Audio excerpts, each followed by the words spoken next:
Welcome to 7:30. Hospitals in Gaza have become flashpoints in the Israel-Hamas conflict, with doctors making impassioned pleas for the fighting to stop. Israel says Hamas uses these hospitals as cover for military operations. Meanwhile, leaders in the Arab world are calling for an immediate ceasefire.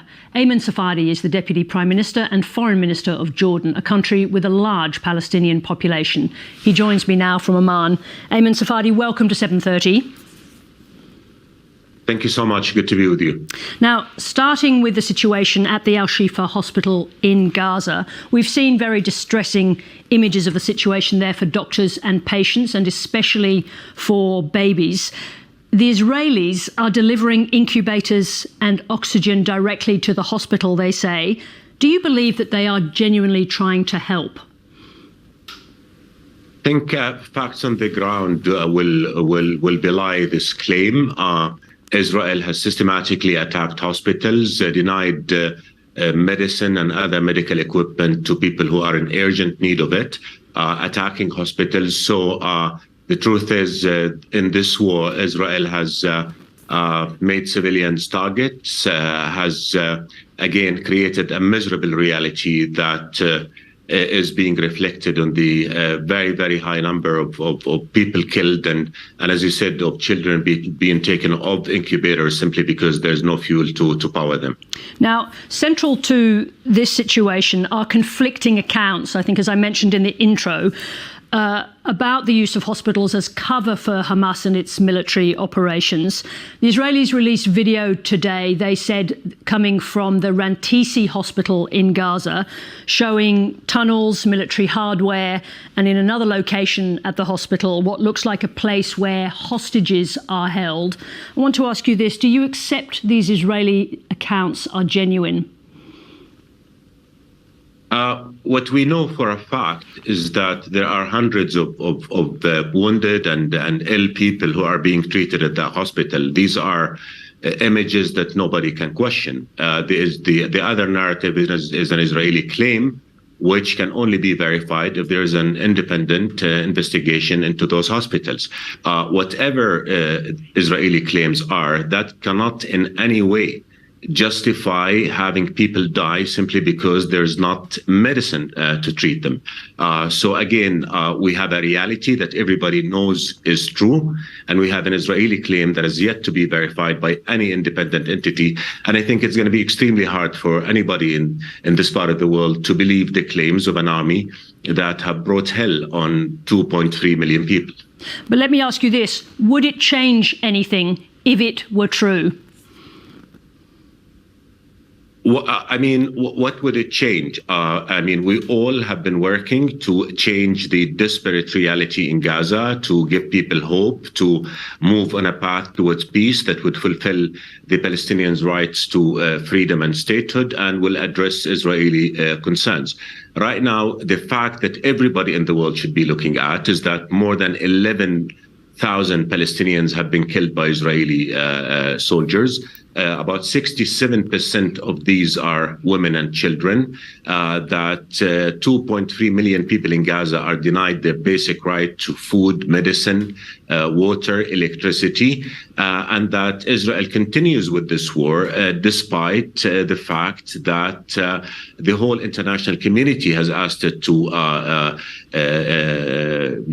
ensure a humanitarian pause at least, and it has not done that. And you see public opinion all over the world rising and saying enough crimes, enough killing, enough destruction, because it will not serve any purpose. But it does matter, doesn't it, whether or not Hamas is exploiting the civilians of Gaza for its purposes?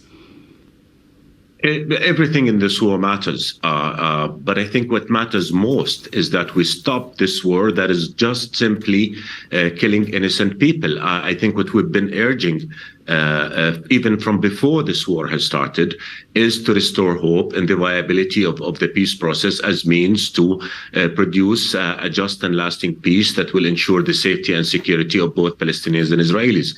This did not happen. Everybody in the world understands the pain that was inflicted on Israeli civilians on October 7. But does that justify inflicting 10 times that pain on Palestinian civilians, women, children, elderly, and others? I think here we all need to come together and say, what will this war achieve? Enough destruction has taken place, enough death has taken place. And I think all of us should be really cognizant of the fact that this war is not just killing innocent Palestinians and destroying their livelihoods. It's creating an environment of hate in which I don't know how anybody can expect that we'll be able to move with our strategic objective of realizing peace for all. Can I just ask you this question? Are you aware that there are reports of an imminent hostage release, at least in the days to come, a release of hostages linked to a ceasefire? Are you aware of these reports? And is Jordan involved at all in these negotiations? From day number one, everybody has advocated for the release of civilian hostages. A lot of work has been done, particularly by Qatar and Egypt, and it's been over the last month. It's been coming too close and then not being able to seal the deal. So, but I have to say unequivocally that we all stand behind all efforts to release civilian hostages, as much as we urge everybody to stand behind the moral, legal call for Israel to stop the war on Palestinian civilians. You raised the question of a future peace. I want to ask you this question: is there any chance that an Arab peacekeeping force could play a role in Gaza after the conflict, to administer Gaza after the conflict? No, that's the simple answer I give you, because first of all, we don't know what kind of Gaza will be left after Israel is done destroying it. Number two, Gaza alone will not suffice. What we all in the Arab world are saying is that there needs to be a comprehensive, immediate move to settle this conflict once and for all. And the only way for doing that is the two-state solution, which would again address the rights of the Palestinians to freedom and statehood and address Israeli rights to security. Otherwise, we'll be in this vicious cycle year in, year out, as history has painfully shown. Well, we know that the Israeli Prime Minister Netanyahu has said that Israel will have a security presence. This is what he intends, that Israel will have a security presence in Gaza after the conflict. They've gone so far as to say, modelled in some way on or similar to the situation in the West Bank. Would Jordan accept Israel's presence in Gaza after the conflict? And how good was Israel's approach to the West Bank has been? Building of settlements, confiscation of land, settlers' terrorism against innocent Palestinians. So how good has that been? What we've been saying very clearly is that approaching this conflict from a pure security zone, as if the assumption is that you can just suffocate people's aspirations for freedom and then you can move ahead with that, that doesn't work. So I think if that is the model that they're looking after, then I think we're in for worse time for everybody in the region. I want to ask you about what happens next, because do you accept, given we have not seen the situation resolved in the north, but what happens next? Do you expect that the Israeli Defense Force will seal off northern Gaza and then move the war to the south? And what happens to all those people who left the north of Gaza to travel south? Is that what you think will happen next? And I think this question really points to the misery that Israel is creating in Gaza. I mean, pushing 67% of Gaza's population to 56% of the area of Gaza, to an area that doesn't have basic necessities, doesn't have enough hospitals, clinics, water.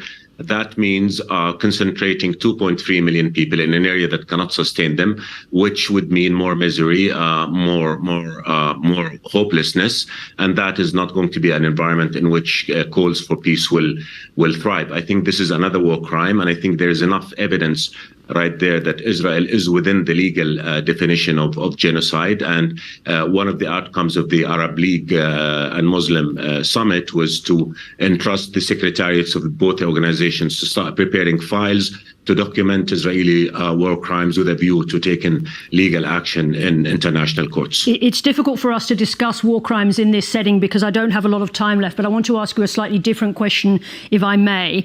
If the loss of life continues at the level it is now, if it continues to cost even more numbers of lives in Gaza, what will the wider Arab world do? Could it be drawn into a conflict to defend Palestinian civilians? Well, I mean, the threat of this war expanding is already very, very real. The West Bank is boiling as a result of Israeli oppressive measures there. You've seen how Israeli soldiers humiliated Palestinian detainees in very inhuman ways. So there's that. You have other fronts, particularly the Lebanese-Israeli border. We're seeing tension rising there. So I think unless this war stops, we're looking at the very real threat of this war expanding and dragging this whole region into the abyss of this ugly conflict. So I think this war has to stop. The more killing, the more destruction, the more denying of babies their right to be treated and not allowing conditions where babies will remain in incubators. I think that is just fueling not only the Arab Muslim street. I mean, we've seen the reaction the world over.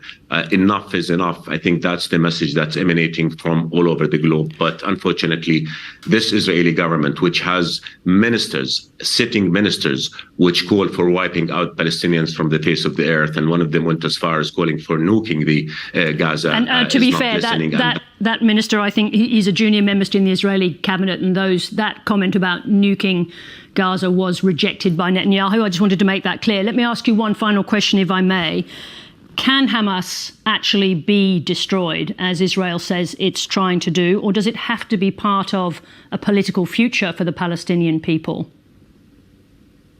I mean, first of all, if I may, there are sitting Israeli ministers who publicly, and their senior ministers who call for wiping out Palestinians from the face of the earth, Ben Gvir and Smotrich and others. As far as Hamas is concerned, look, I mean, Hamas is not just fighters. Hamas is an idea. As you know very well, the only way to defeat an idea is to offer a new one that would discredit it and that would convince people that they have a future of hope and dignity and freedom, that this idea is standing between them and that future.